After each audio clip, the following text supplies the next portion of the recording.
श्रीशैलेशदयापात्रं धिभक्त्यादिगुणार्णवं यतीन्द्रप्रवणं वन्दे रम्यजामातरं मुनिं लक्ष्मीनाथसमारम्भां नाथयामुनमध्यमाम् अस्मदाचार्यपर्यन्तां वन्दे गुरुपरम्पराम् यो नित्यमच्युतपदाम्बुजयुग्मरुक्मव्यामोहतस्तदितराणि तृणाय मेने अस्मद्गुरोर्भगवतोऽस्य दयैकसिन्धोः रामानुजस्य चरणौ शरणं प्रपद्ये।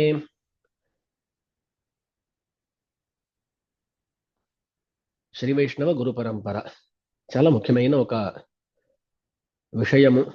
దాన్ని మనం గత కొన్ని నెలలుగా సక్రమంగా అనుభవిస్తూ వస్తున్నాము. చాలా మటుకు గ్రంథంలో ఉన్న విషయాల్ని అలాగే చెబుతున్నాను. ఎప్పుడు కూడా కొన్ని విషయాలు కొంచెం అధికంగా అవుతాయి. ఇలా చెప్పటానికి ముఖ్యమైన కారణం ఏంటి అంటే, రామానుజుల వారి చరిత్ర గురించి ఎన్నో అపోహలు, ఎన్నో తపైన ప్రచారాలు ఇవన్నీ ఉండటం చేత గ్రంథాల్లో ఉండేటువంటి చరిత్ర ఇదే అని చూపించాల్సిన ఒక ఆవశ్యకత ఉంది. కాబట్టి దాన్ని దృష్టిలో పెట్టుకొని కొంచెం విస్తృతంగా రామానుజుల వారి చరిత్రను మనము చూడటం జరిగింది. దాంట్లో చివరి ఘట్టానికి వచ్చేసాం మనం. రామానుజుల వారు పెరుమాళ్ల యొక్క అనుగ్రహానికి పాత్రభూతులై ఇంకో 7 రోజుల్లో మీకు పరమపద ప్రాప్తి అనేటువంటి ఆ వరాన్ని పొందారు. ఓ 4 రోజులు తమ శిష్యులకు కూడా ఆ విషయాన్ని తెలపకుండా వారికి ముఖ్యమైన అర్థములను తెలుపుతూ రామానుజుల వారు కాలాన్ని గడిపారు. చివరికి రామానుజుల వారు ఇన్ని అర్థ విశేషాలు చెబుతున్నారంటే ఏదో ఒక కారణం ఉండాలి అని పసిగట్టిన వాళ్ళు విషయం అడగగా, అంటే ఇకపై బయలుదేరబోతున్నాను అనే విషయాన్ని రామానుజుల వారు ప్రస్తావించారు. వెంటనే శిష్యులందరూ కూడా బోరున ఏడవడం ప్రారంభించారు.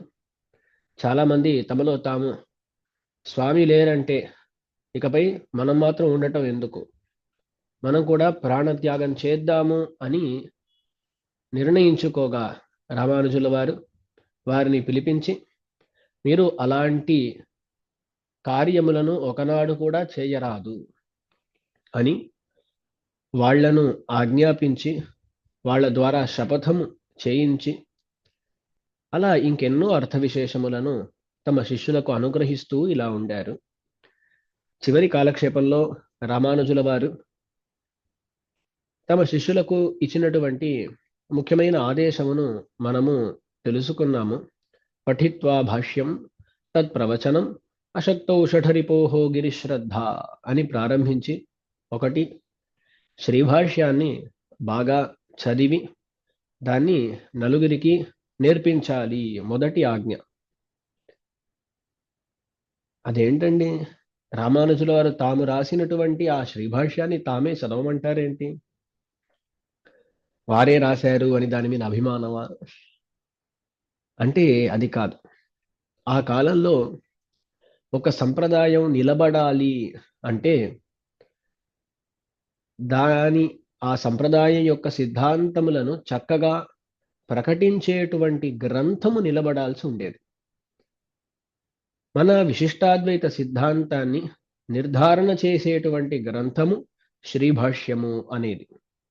ఆ శ్రీభాష్యంలో పరపక్ష ప్రతిక్షేపము అంటారు. మిగతా సిద్ధాంతములను నిరాకరించుట, స్వపక్ష స్థాపనము, తమ పక్షమును స్థాపించుట, ఈ రెండూ కూడా ఉంటాయన్నమాట. ఆ కాలంలో ఏం చేసేవాళ్ళంటే వాదగోష్ఠులు జరిగేవి. మనం చూసాం, రామానుజుల వారు యజ్ఞమూర్తితో వాదం చేశారు అని.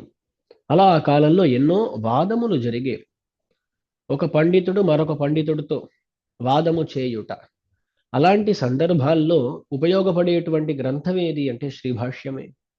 ఆవిడ విశిష్టాద్వైత సిద్ధాంతమే గొప్పది, సరైనది, వేదముల యొక్క తాత్పర్యానికి అనుగుణమైనది అనే విషయాన్ని ఈ శ్రీభాష్యం ద్వారా చెప్పాల్సి ఉండేది. అలా చెబితే ఆ కాలంలో వాదంలో ఓడిపోయిన వాళ్ళు చాలా మటుకు ఇతరుల అంటే ప్రతివారి యొక్క సిద్ధాంతాన్ని అంగీకరించేవారు. అలాగే కదా యజ్ఞమూర్తి అరుళాళ పెరుమాళ్ ఎమ్మెరుమానారయ్యారు. అందుకని ఆ కాలంలో ఒక సంప్రదాయాన్ని బాగా ప్రచారంలోకి తీసుకురావాలంటే అప్పుడు ఇటువంటి సిద్ధాంతపరమైన గ్రంథాలు ముఖ్యమైన స్థానాన్ని కలిగి ఉండేవి. అప్పుడు ఈ శ్రీ వైష్ణవ సంప్రదాయాన్ని బాగా ప్రచారం చేయాలి అనేటువంటి విషయాన్ని దృష్టిలో పెట్టుకొని రామానుజుల వారు ఏమన్నారు? శ్రీ భాష్యాన్ని చదవటం, నేర్పించటం ఈ పనిని చేయండి. ఈ కాలంలో వచ్చేసరికి ఇటువంటి వాదములు జరగటం లేదండి.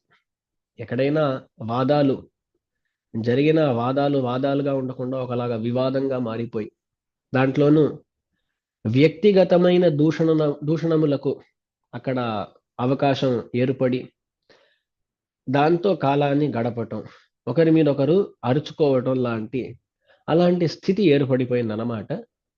మరొకటి, మిగతా మతాలు ఎన్నో మన దేశంలోకి ప్రవేశించి సనాతన ధర్మానికే ఒక అడ్డుగా నిలబడేటప్పుడు ఈ వాదముల మీద అంతగా దృష్టి పెట్టకుండా అందరూ ఒక ఐకమత్యంతో వాళ్ళ సంప్రదాయాలను వాదములు అనే రీతిలో కాకుండా ఏదో ఉపన్యాసాలు, ప్రవచనాలు అలాంటి ప్రచార మాధ్యమాలతో ప్రచారం చేయుట అనేటువంటి ఒక స్థితి ఈనాడు ఏర్పడింది.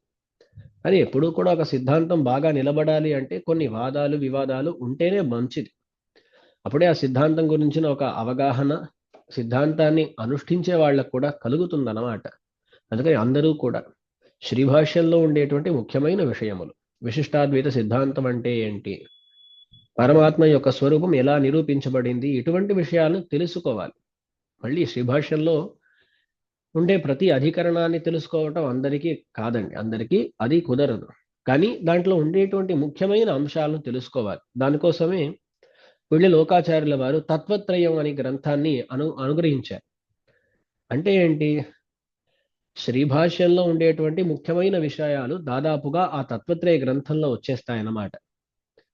ఆచార్యులు చెప్పేటప్పుడు దాన్ని చిన్న భాష్యము అంటారు.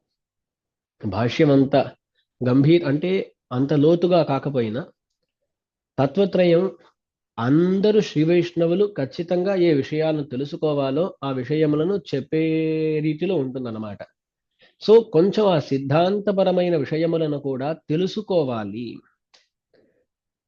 ఏదో ఏం తెలియదండి, ఎవరో చెప్పారు, ఏదో అన్నా ఇలా సంభాషణ చేసుకుని అయిపోయింది అని కాకుండా ఆ విశిష్టాద్వైత సిద్ధాంతం అంటే ఏంటి, శరణాగతి తత్వం ఏంటి, ఈ విషయాలపైన బాగా అవగాహన పెంచుకోవాలి. చివరికి సంప్రదాయం అంటే ఏంటండి? సంప్రదాయము అంటే దీయతే ఇది దాయ అంటారు, ఇవ్వబడింది దాయము.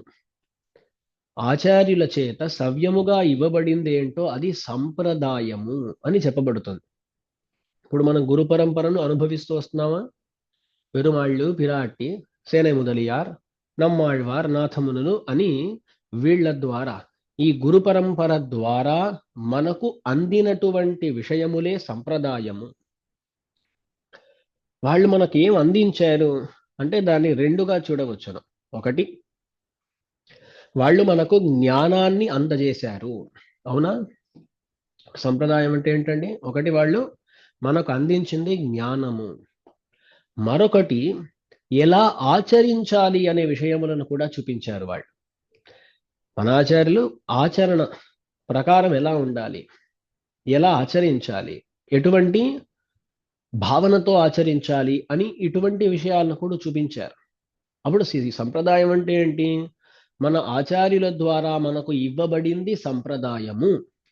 అదేంటి చివరికి అంటే వాళ్ళు ఇచ్చినటువంటి జ్ఞాన భాగము, ఆచరణ భాగము అనే రెండు. ఆ సంప్రదాయాన్ని మనం కాపాడటం అంటే అదే ఏంటి? జ్ఞానాన్ని మనం పెంచుకోవటం, దానికి తగినట్లు ఆచరించటం, అదే సంప్రదాయ రక్షణ అంటే. ఉత్తిగా ఏదో రామానుజుల వారి గురించి తెలుసుకున్నామండి, రోజు తని అని చెప్పేస్తున్నామండి, చాలదు. రామానుజుల వారు అందరూ తమ తని అని చెప్తే చాలు అనుకోలేదు. వారు అనుకున్నదేంటి? విశిష్టాద్వైత సిద్ధాంతం ప్రచారం పొందాలి, వైష్ణవ సంప్రదాయం ప్రచారం పొందాలి. అందరూ కూడా ఆ జ్ఞానాన్ని కలిగిన వారై, అటువంటి ఆచరణ కలిగిన వారై అవ్వాలి అనేదే రామానుజుల వారి కోరిక. కానీ అందరూ కూడా కలిసి మా తనియన్ రోజు చెప్పి తీరాలి అనేది వారి కోరిక కాదు. మనం వారి మీద ఉండేటువంటి భక్తితో ఆ పని చేయటంలో తప్పు లేదు. ఖచ్చితంగా చేయాల్సిందే. ఆచార్య తనియన్ కూడా చెప్పాల్సిందే. కానీ ఆ తనియంతో ఊరుకోకూడదన్నమాట. అయిపోయిందండి. రామానుజులు వారు చేయాల్సిందంతా చేశాను. పొద్దున్న లేచాను, యో నిత్యమచ్యుత పదాంబుజ యుగ్మ రుక్మ అని గట్టిగా చెప్పేశాను అంటే అవ్వదు, చాలదు. ఆ విషయాలు ఏంటో తెలుసుకోవాలి. వాళ్ళు ఎంత కష్టపడ్డారండి. రామానుజుల వారు పాపం తమ ప్రాణాలను తీసేయటానికి ఎవరో ఒకరు ప్రయత్నం చేస్తూ ఉండగా ఇక్కడి నుంచి మేల్కోట వెళ్ళి అక్కడ కూడా ఊరుకోకుండా అక్కడ దేవాలయాలను స్థాపించి, శ్రీభాష్యం మొదలుగా ఎన్నో గ్రంథాలను స్థాపించి, నమ్మాళ్ళవార్ల యొక్క తిరువాయుమొழிని అంత ప్రచారంలోకి తీసుకొచ్చి ఎంత చేశారు రామానుజుల వారు. వారు చేయటం ఎవరి కోసం అంటే మన కోసమే కదా. అయితే వారు దేనికోసం అంత కష్టపడ్డారో దాన్ని మనం కాపాడుకోవాలి.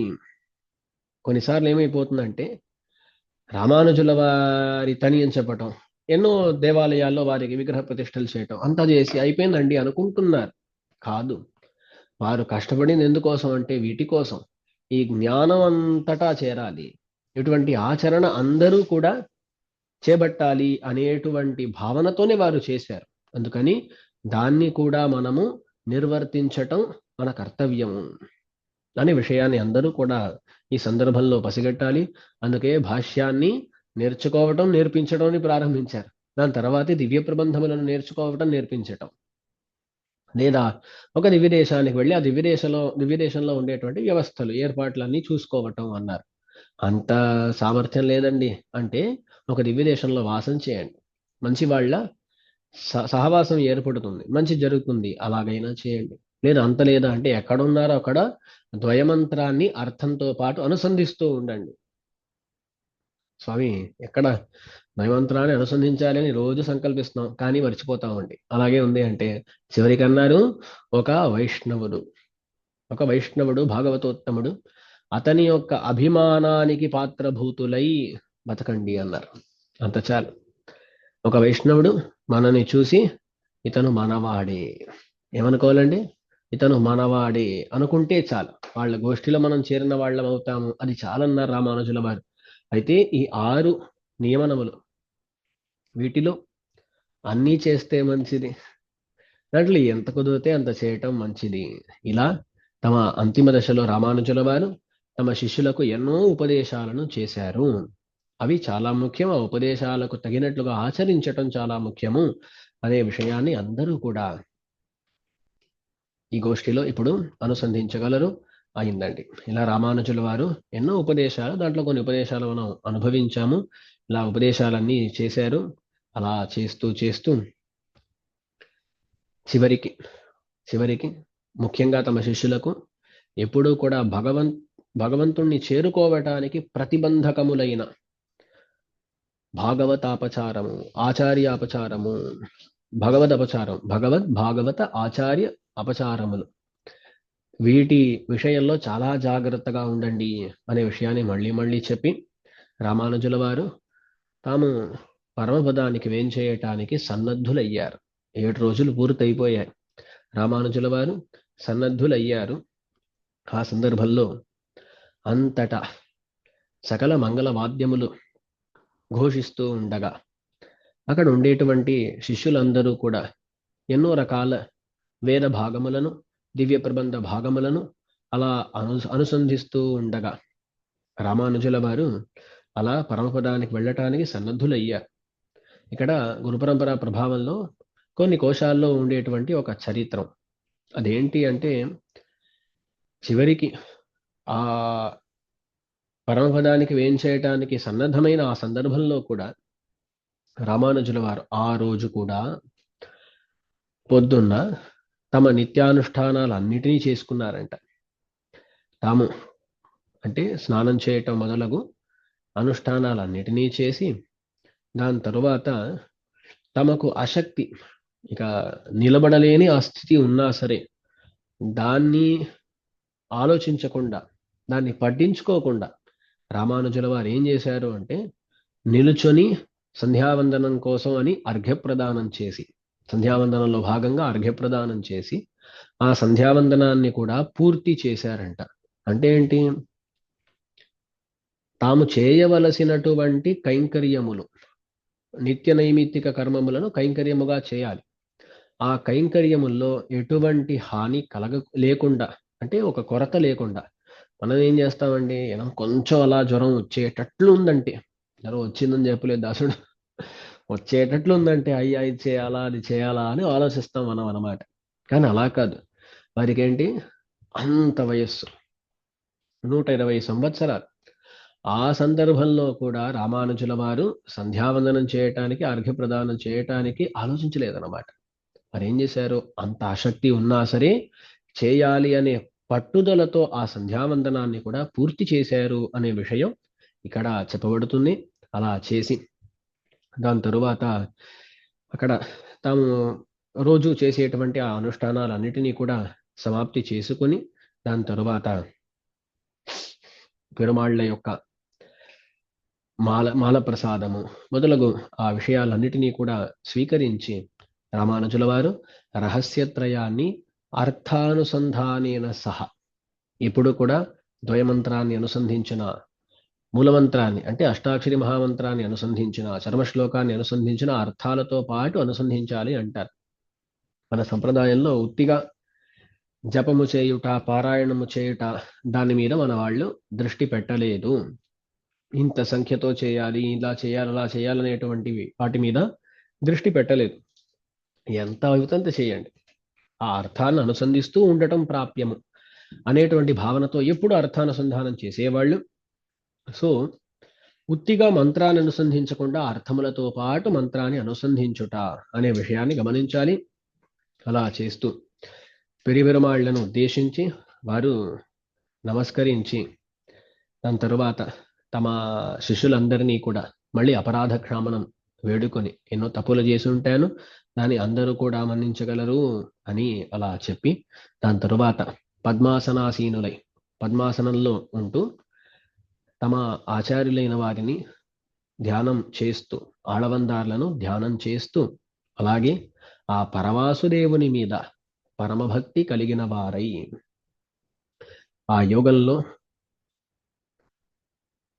యోగంలో ఉంటూ ఆ పరమాత్మను చేరుకుని దాని తరువాత తమ కళ్ళను అలా యోగ దశలో మూసుకున్నారంట రామానుజుల వారు. అలా ఆ సందర్భంలో తమ కళ్ళను మూసుకొని అలా ఎంబారు స్వామి, రామానుజుల వారి శిష్యులు, పూర్వాశ్రమంలో తమ్ముడు, ఎంబెరుమానార్ అనే మాటను సంగ్రహిస్తే వచ్చేటువంటి ఎంబార్ అనేటువంటి పేరు కలిగిన వారైన గోవింద పెరుమాళ్ ఎంబారు స్వామి వారి యొక్క ఒడిలో తమ శిరస్సును పెట్టుకొని తమ అంతరంగ శిష్యులు, రామానుజులు తప్ప మరొక దైవాన్ని ఎరగని వారైన వడుగనంబి అనేటువంటి పరమ శిష్యుల యొక్క ఒడిలో తమ తిరువడిని పెట్టుకుని అలా మాఘశుద్ధ దశమ్యాంతు మధ్యాహ్నే మందవాసరే యోగిరాజస్వభోగీష భావం స్వేభే సమభ్యగాత్.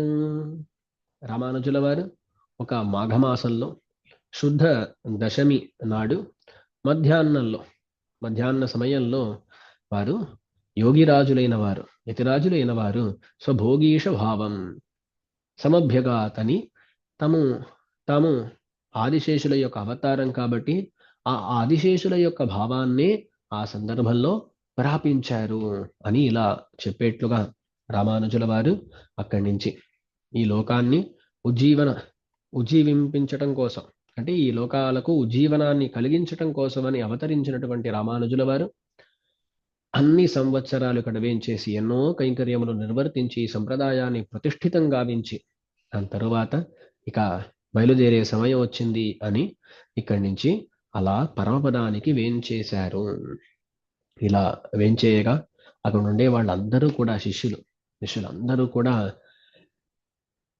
ముఖ్యమైన ఒక ఆధారాన్ని కోల్పోయిన వారై ఎంతో కష్టపడుతూ, కానీ ఇకపై చేయాల్సిన కైంకర్యాలు ఎన్నో ఉన్నాయి కాబట్టి ఆ కైంకర్యాలను చేయటానికి కూడా సన్నద్ధులయ్యారు.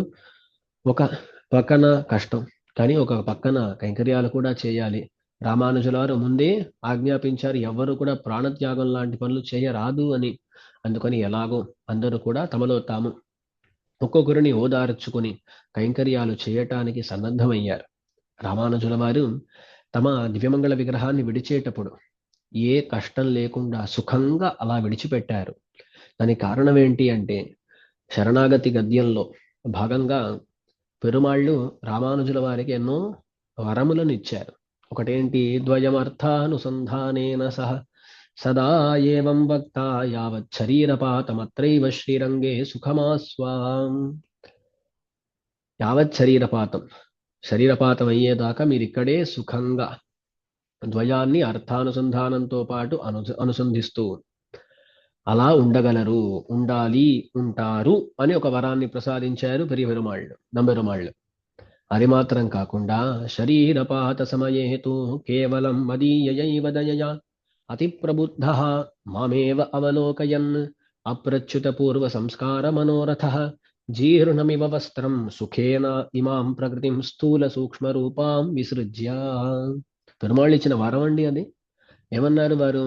శరీరపాత సమయేతు, శరీరము విడిచి వెళ్ళేటువంటి ఆ సందర్భంలో, శరీరపాత సమయేతు కేవలం మదీయయైవ దయయ.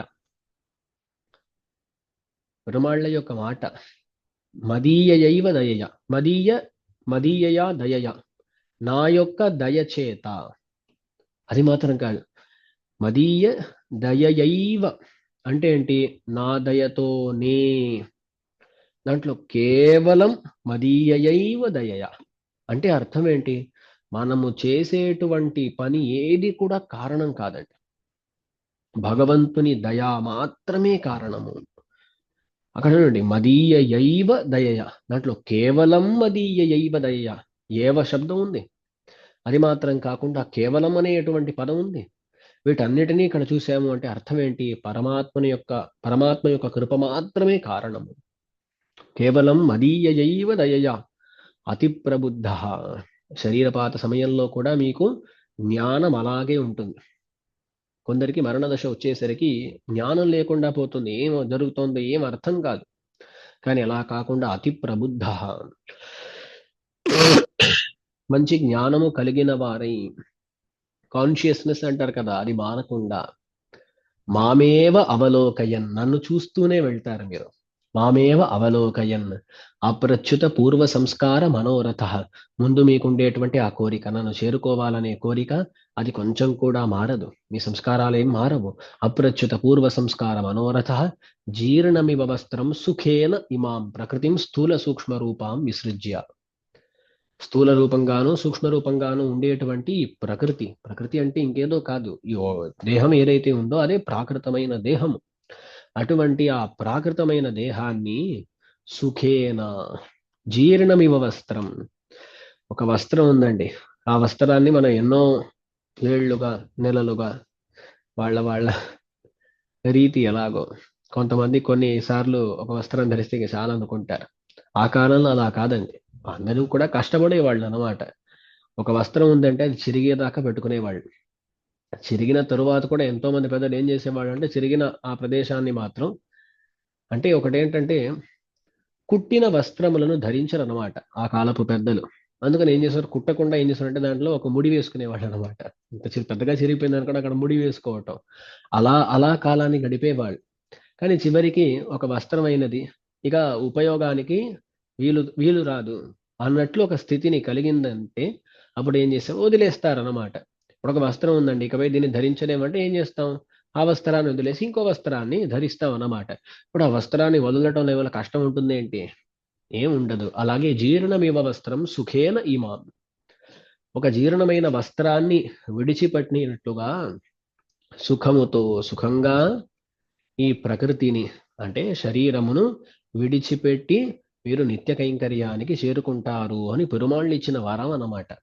అందుకని ఆ పెరుమాళ్ళు ఇచ్చిన వరానికి అనుగుణంగా రామానుజుల వారు తమ అంతిమ దశలో అలా ఆళ్వందార్ల యొక్క తిరువడులను ధ్యానం చేస్తూ పరమాత్మను చాలా సులువుగా చేరుకున్నారు. జీర్ణమివ వస్త్రం సుఖేనేమాం ప్రకృతిం స్థూల సూక్ష్మ రూపాం విసృజ్య అని చెప్పిన రీతిలో అలా చేరుకున్నారు రామానుజుల వారు.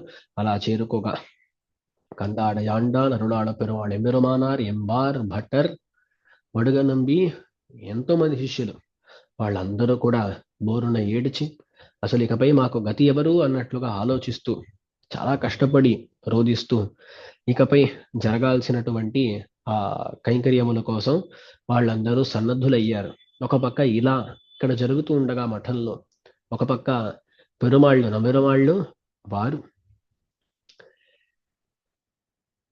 నమ్మెరుమాళ్ళు తమను తామే నిందించుకున్నారంట. మనకుండేటువంటి నోరు ఎలా అయిపోయింది ఈసారి, వారికి మోక్ష ప్రదానం చేసేసామేంటి, ఈ నోరు ఇలా చేసేసింది ఏంటి అని తమను తామే నిందించుకుంటూ పెరుమాళ్ళ యొక్క ఆ నోరు, ఆ అధరం అనేది చాలా అందమైన అధరం అండి. ఎంతో మంది ఆళ్వార్లు కానీ ఆచార్యులు కానీ నమ్మెరుమాళ్ళ యొక్క ఆ నోరు భాగం దాన్ని అనుభవిస్తూ ఉంటారన్నమాట. ఎంతో మంది పెరుమాళ్ళు ఉన్నా సరే మా నమ్మెరుమాళ్లకు ఉండేటువంటి ఆ చిరునవ్వు దానికి వైలక్షణ్యం ఉంటుంది. అతి విలక్షణమైన చిరునవ్వు వారిది. అటువంటి అందమైన నవ్వు నోరు కలిగిన నేను అయ్యో ఇలా నోరు పారేసుకున్నానేంటి అని చాలా బాధపడ్డారంట నమ్మెరుమాళ్ళు. అలా బాధపడి తమ అంతరంగ భక్తులు రామానుజుల వారిని వదిలి ఉండలేకుండా కష్టపడి ఆ రోజు పెరుమాళ్ళు ఎప్పుడు స్వీకరించేటువంటి తాంబూలాన్ని స్వీకరించలేదంట. ఎప్పుడైనా ఇలా పెద్ద ఆచార్యులు వాళ్ళు పరమపదిస్తే నమ్మెరుమాళ్ళు తట్టుకోలేరన్నమాట. సాధారణంగా ఈ తాంబూల చరవణం అనేది భోగ్యం, ఒక భోగం అన్నమాట ఆ కాలంలో. అందుకని పెరుమాళ్ళు తాంబూల చరవణం ఆ రోజు చేయరు. భోగి పదార్థం ఏంటి, రామానుజుల వారిని విడిచిపెట్టి భోగి పదార్థాలు ఎందుకు అని ఆ తాంబూల చరవణం చేయకుండా, తాంబూలాన్ని స్వీకరించకుండా ఆ రోజు తమ కష్టాన్ని తీర్చుకోవటం కోసం అని నమ్మెరుమాళ్ళు ఏం చేశారంటే తమ మూలస్థానంలో నుంచి బయలుదేరి 1000 స్తంభాల మండపం, ఆయిరంకాల్ మండపం అంటారు, ఆ ఆయిరంకాల్ మండపానికి వేంచేసి అక్కడ ఉండారంట. అక్కడ ఉండి ఆళ్వార్లందరూ కూడా అక్కడ వచ్చి పెరుమాళ్లను ఓదార్చడానికి ప్రయత్నించారు. అంటే అక్కడ దివ్యమంగళ విగ్రహ రూపంగా వాళ్ళందరూ కూడా వచ్చారు అంటారు. దాని తరువాత అక్కడి నుంచి తమ పరికరములు, తమ దాసవర్గములు, దాని తరువాత తమకు ఉండేటువంటి కైంకర్య ఉపకరణములు వాటన్నిటినీ కూడా రామానుజుల వారికి పంపించారు మన నమ్మెరుమాళ్ళు. వారి కైంకర్యానికి వీటన్నిటినీ కూడా ఉపయోగించండి అని పంపించారు. అలా పంపించగా ఉత్తమ నంబి అనేటువంటి స్వామి వారు వాటన్నిటినీ కూడా వెంచేయించి వచ్చారు. వారి గురించి ముందు కూడా చూసామనుకుంటాను. కూరతాళ్వార్ల చరిత్రలో ఉత్తమ నంబి అనే స్వామి వారు ఒక నిర్వాహ స్థానంలో నిర్వాహకులుగా ఉండేవారు అన్నమాట. ఇప్పటికీ ఉన్నారు ఉత్తమ నంబి వంశస్థులు. పెరియాళ్వారి కాలంలో నుంచి వచ్చేవాళ్ళు వాళ్ళు. సరే, ఆ ఉత్తమ నంబి స్వామి ద్వారా ఈ పరికరాలన్నీ కూడా రామానుజుల వారిని వచ్చి చేరగా అక్కడ రామానుజుల వారి యొక్క విమల చర్మ విగ్రహమును బాగా తిరుమంజనం చేశారు. అభిషేకం చేసి వారికి దివ్యమైన ద్వాదశోర్ధ్వపుంటములన్నిటినీ కూడా బాగా కల్పించి దాని తరువాత వారికి చేయవలసిన కైంకర్యములు, అలంకారములు వాటన్నిటినీ చేసి చివరిగా ఒకసారి రామానుజుల వారిని సేవించుకోవాలని భక్తులందరూ కూడా ఎక్కడెక్కడి నుంచో తరలి వచ్చి వారిని సేవించుకున్నారు. అంటే ఆ కాలంలో మిగతా దివ్యదేశాల్లో నుంచి రావటం అనేది అంత సులువు కాదండి కదా. ఎంతో దూరం రావాలి, వీళ్లకు ఒక మాట వెళ్ళి చేరి ఇలా జరిగింది అనే సమాచారం వచ్చి చేరి దాని తర్వాత వాళ్ళు బయలుదేరి రావటానికి ఎన్నో రోజులు అయిపోతాయి. అందుకని పక్క ప్రాంతాల్లో ఉండే వాళ్ళందరూ కూడా ఇక్కడ చేరుకున్న రామానుజుల వారిని చివరిగా ఒకసారి సేవించుకోవాలి అని సేవించుకునేవాళ్ళు. వారి పాదార విందాల్లో నమస్కరించేవాళ్ళు. అలా చేస్తూ ఉండగా అలా చేసి ఇక బయలుదేరాలి అని బయలుదేరారు. రామానుజుల వారిని బ్రహ్మరథం అంటారు. అటువంటి ఒక దివ్య విమానం లాంటి ఒక పల్లకిలో వేంచేయించి వీధిలో వస్తారన్నమాట. తిరువీధిలో వస్తారు.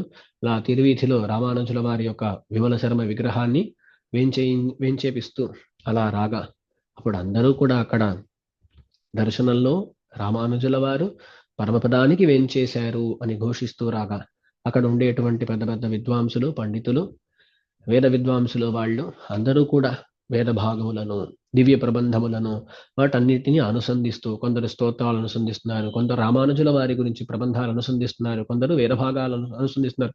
ఇలా అందరూ కూడా ఏదో ఒకటాన్ని అనుసంధిస్తూ రాగా పరాశర భట్టరు మొదలగు వారు రామానుజుల వారి చుట్టూ వస్తూ వారికి ఛత్రం పట్టుకోవటం, చామరం వేయటం, ఇలాంటి కైంకర్యములు అన్నిటినీ చేస్తూ అందరూ అలా వీధిలో రాగా చివరికి రామానుజుల వారిని ఇంకెక్కడో వేయించేయించరాదు, వారు మా పక్కనే ఉండాలి అని నంబెరుమాళ్ళు సంకల్పించారు. పెరుమాళ్లకు తమ భక్తుల మీద ఉండేటువంటి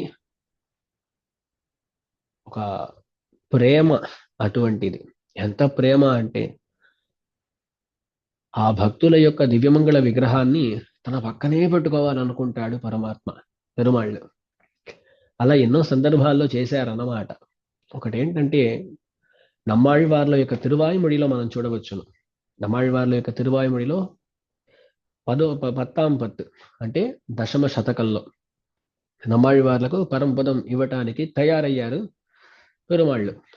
అలా తయారైన సందర్భంలో పెరుమాళ్ళు ఏమన్నారంటే నమ్మాళ్వార్లకు, అయ్యా మీలాంటి మీలాంటి భక్తులను ఇప్పటిదాకా నేను ఎప్పుడూ చూసింది లేదు, ఇంతకు ముందు కూడా లేరు, ఇకపై కూడా రారు, నా భూతో నా భవిష్యతి.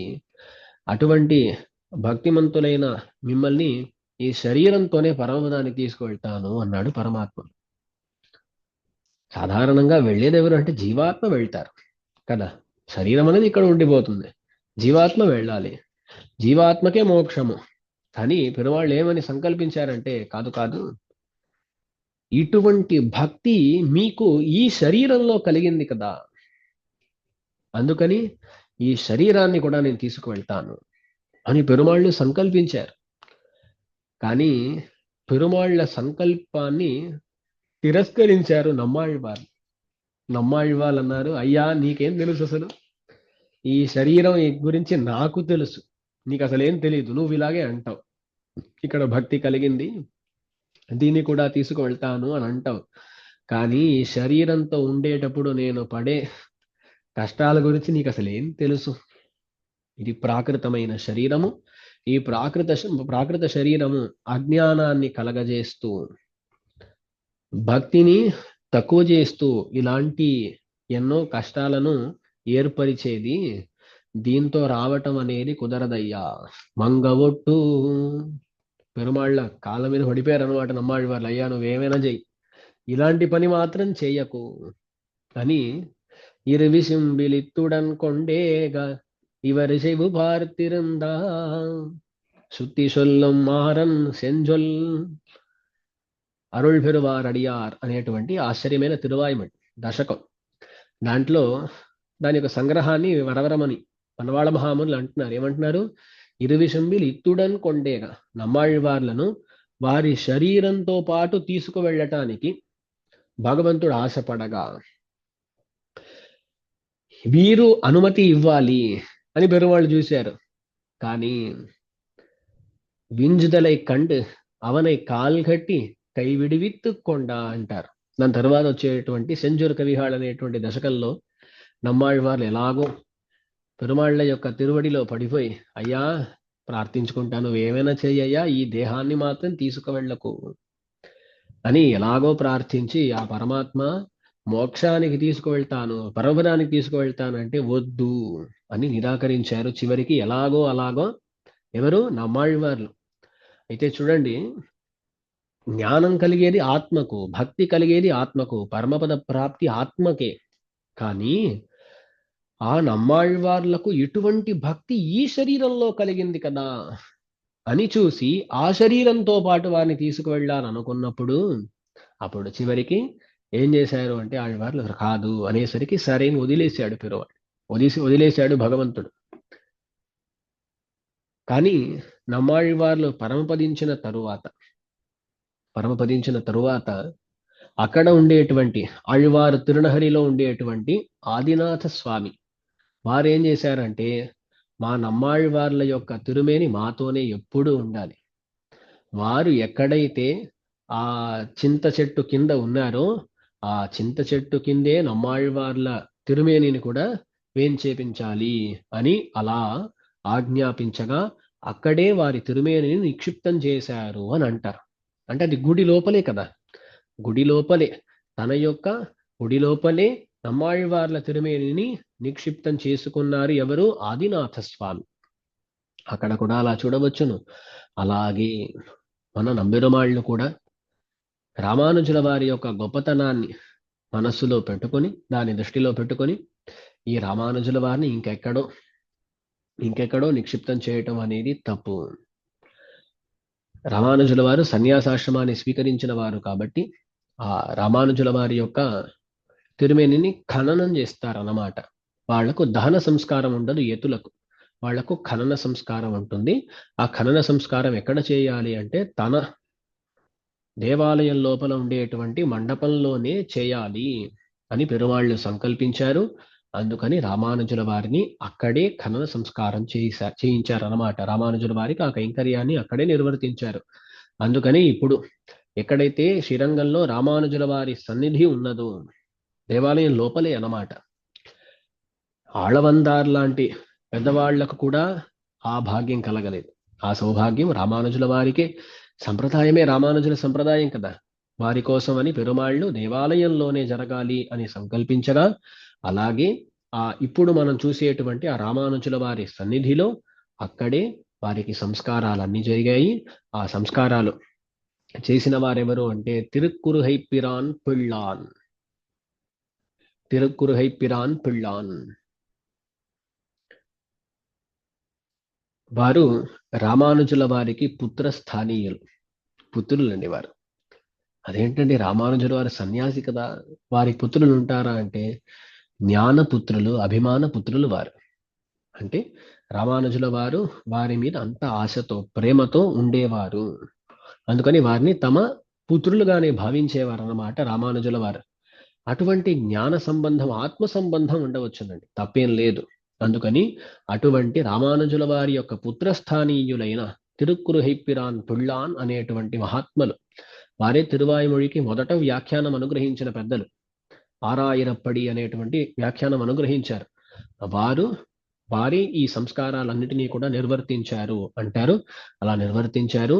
ఇదంతా కూడా జరిగింది శ్రీరంగంలో.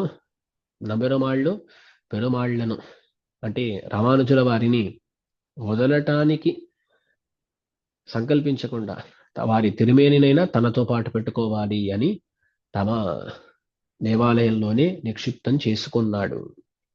ఎప్పుడు కూడా ఒక పెద్ద నిధి ఉందనుకోండి, ఆ నిధిని మనకు తెలిసినటువంటి చోట నిక్షిప్తం చేసుకుంటాం అన్నమాట.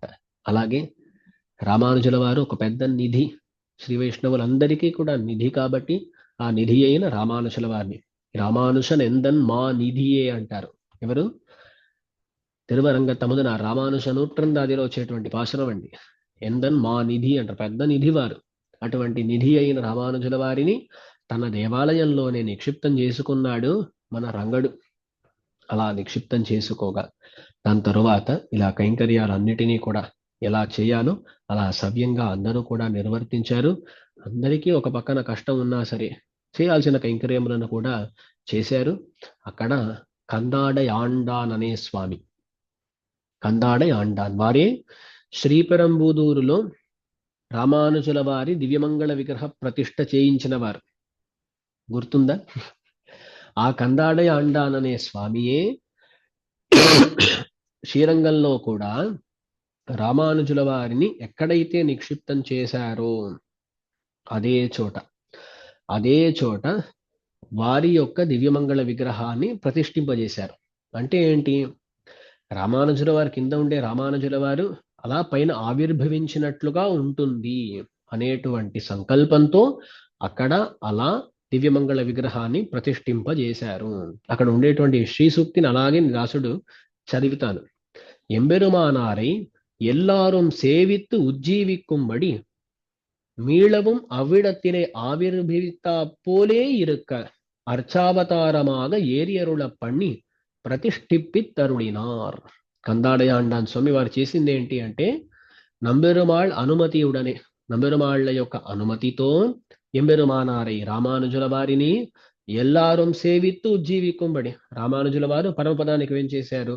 ఇకపై వచ్చేవాళ్ళు ఎలా సేవించుకుంటారు? వాళ్లకు కూడా ఆ సేవించే భాగ్యం దక్కాలి వాళ్ళు కూడా సేవించుకొని ఉజ్జీవనాన్ని పొందాలి అని ఉజ్జీవిక్కుబడి ఉజ్జీవించేటట్లుగా మీళవం మళ్ళీ అవ్విడத்திலே ఆవిర్భవిత్తాప్పోలే అక్కడే వారు ఆవిర్భవించినట్లుగా. పోలే అంటే ఏంటి? అలా అయ్యినట్లుగా అని అర్థం అన్నమాట.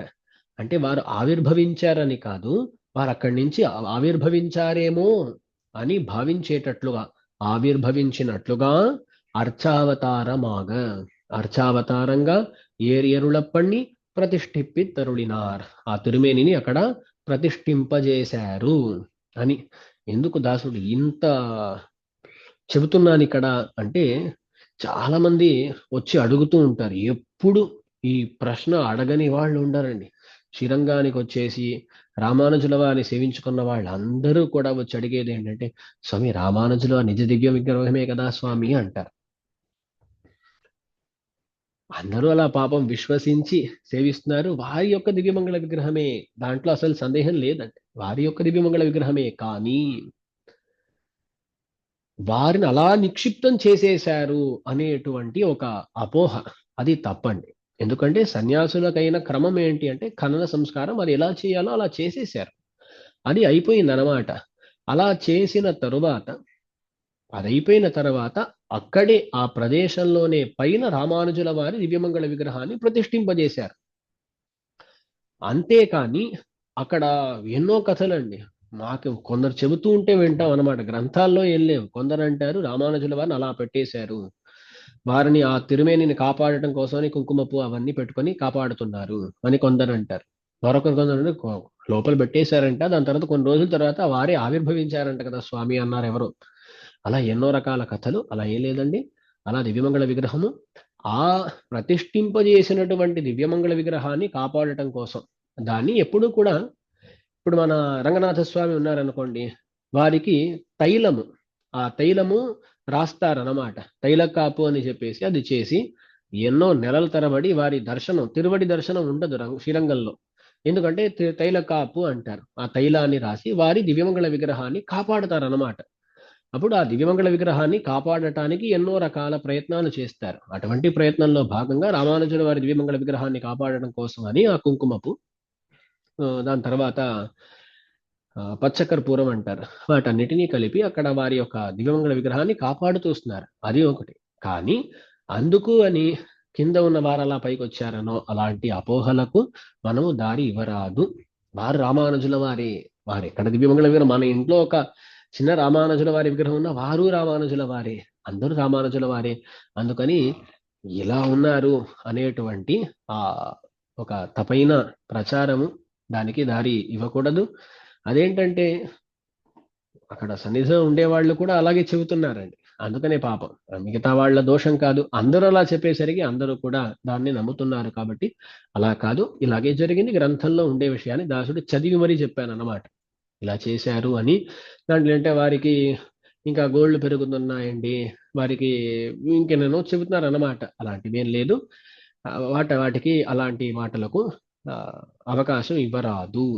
సరే, అలా రామానుజుల వారు పరమపదించిన, లేదు వారు మన కోసం అనుగ్రహిస్తున్నారు, ఇంకా ఇక్కడే వేంచేసి ఉన్నారు అన్నట్లుగా కందాడయాండాన్ స్వామి ఇక్కడ శ్రీరంగంలో వారు ఎక్కడైతే నిక్షిప్తం చేయబడ్డారో అక్కడే వారి యొక్క దివ్యమంగళ విగ్రహాన్ని ప్రతిష్ఠింపజేశారు.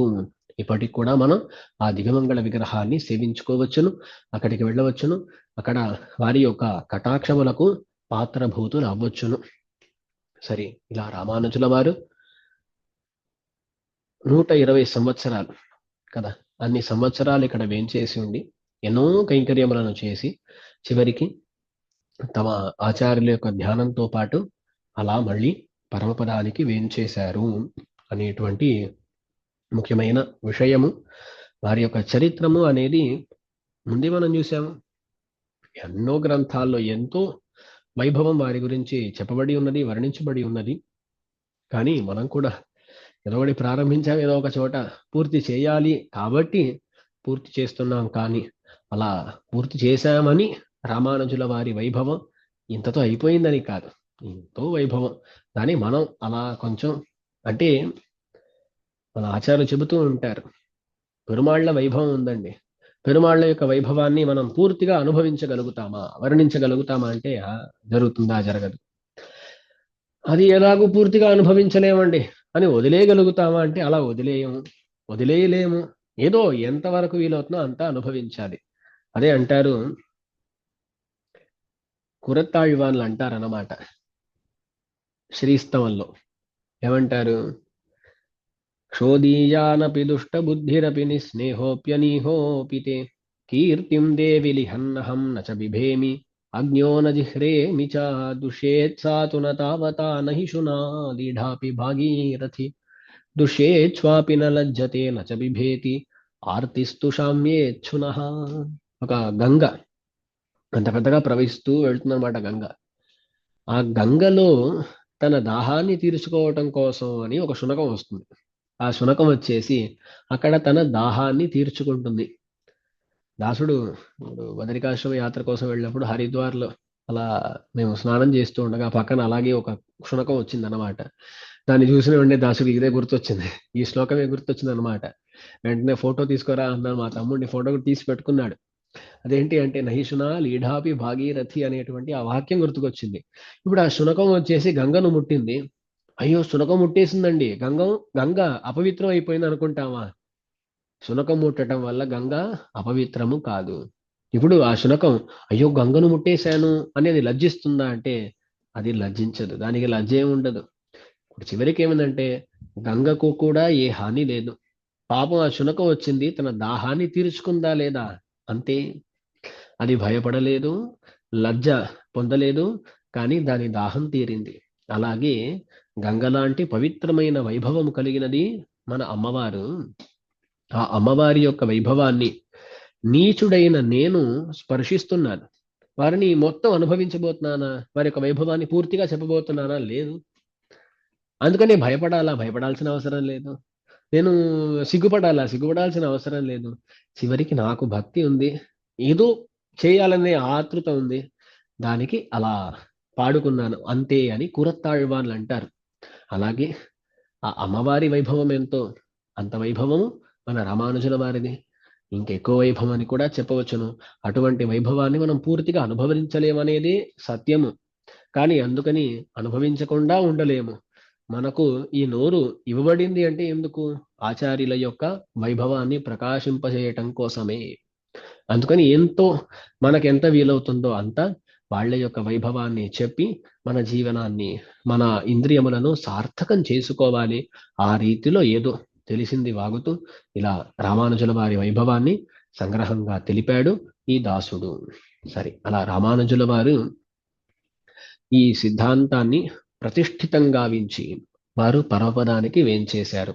వారి యొక్క ఆ కైంకర్యమును కొనసాగించటం కోసం అని ఇంకెందరో ఆచార్యులు వారి వెనుక వచ్చారు. వాళ్ళ యొక్క వైభవములను కూడా మనము అనుసంధించుకోవాలి. గురు పరంపర అనేది ఇప్పుడే సగమైందండి. రామానుజుల వారు మధ్యమ మణి కదా, వారు మధ్యలో ఉన్నారు. ఇకపై ఎంతో మంది ఆచార్యులు ఉన్నారు. ఎంబార్, భట్టర్, నంజీయర్, నంబిళ్ళై, వడకు తిరువీరి పిళ్ళై, పిళ్ళ లోకాచార్యర్, తిరువాయుమొழி పిళ్ళై, పణవాళ మహామునిహట్, ఇంతమంది ఆచార్యులు ఉన్నారు. వాళ్ళ యొక్క వైభవాలు, రామానుజుల వారి వైభవాన్ని ఎంతగా మన పెద్దవాళ్ళు రాశారు, అనుభవించారు, అంతగా మిగతా వాళ్ళ యొక్క చరిత్రాంశములు కానీ వైభవాలు కానీ మనకు దొరకటం లేదు. కారణాలు ఎన్నో. అందుకని మిగతా ఆచార్యుల వైభవాలను చూసామంటే దాదాపుగా భట్టర్ల వారి చరిత్ర కొంతవరకు దొరుకుతుంది. వారు చాలా తక్కువ సమయమే ఈ సంసారంలో ఉండారన్నమాట భట్టర్లు. అందుకని వారి చరిత్రాంశములు తక్కువే. దాని తరువాత నంజీయర్ కానీ నంబుళ్ళే కానీ వాళ్ళ గురించి వచ్చేసరికి వాళ్ళకి ఎన్నో చరిత్రలు ఐతిహ్యాలు అవి ఉన్నా సరే సరిగ్గా వాళ్ళ యొక్క జీవితకాలం అయ్యేసరికి పుళ్ళ లోకాచార్యుల వారు వచ్చారు. వారి చివరి దశలో శ్రీరంగంలో పెద్ద ఆపద వచ్చేసి ఇక్కడ ఉండేటువంటి గ్రంథాలు అన్నీ కూడా చాలా నష్టమయ్యాయి. అందుకని వాళ్ళ చరిత్రాంశములు ఎన్నో దొరకకుండా పోయాయి అనే విషయాన్ని మనం తెలుసుకోవచ్చును. దాని తరువాత ముఖ్యముగా రామానుజుల వారి అపరావతారములుగా భావించబడి మనవాళ్ళ మహామునులు వారి యొక్క తిరునక్షత్రాన్ని మనం ఎల్లుండి రోజు ఈ సోమవారం నాడు జరుపుకోబోతున్నాం. అందరూ కూడా బాగా జరుపుకోవాలి. అటువంటి మనవాళ మహామునుల యొక్క ఆ వైభవము అది యతీంద్ర ప్రవణ ప్రభావం అనేటువంటి గ్రంథంలో విస్తృతంగా మళ్ళీ ప్రతిపాదించబడింది. దానికి మళ్ళీ చాలా కాలక్షేపాలు అవుతాయి అన్నమాట. కానీ మధ్యలో ఉండేటువంటి ఆ ఆచార్యులు వాళ్ళ గురించి కూడా ఉంది. లేదు అని కాదు. కానీ అంత విస్తృతంగా లేదు. కాబట్టి ఒక కాలక్షేపం, 2 కాలక్షేపాలు లేకపోతే చాలా ఎక్కువైతే ఓ 2, 3 కాలక్షేపాల్లో వాళ్ళ ఒక్కొక్కరి చరిత్ర భాగాన్ని, వైభవాలను మనం అనుభవించవచ్చును. అలా అనుభవిస్తూ వస్తే ముఖ్యమైన అంశము గురు పరంపరా ప్రభావంలో అయిపోయింది అని చెప్పవచ్చును. ఇకపై వచ్చే విషయాలను వచ్చే కాలక్షేపాల్లో మనం అనుభవిద్దాం. దాంట్లో కలుద్దాం. శ్రీమతే రమ్యజామాతృమునీంద్రాయ మహాత్మనే శ్రీరంగవాసినే భూయాత్ నిత్యశ్రీర్నిత్యమంగళం. ఆళ్వార్ ఎంబెరుమానార్ జీయర్ திருவடிகளே శరణం.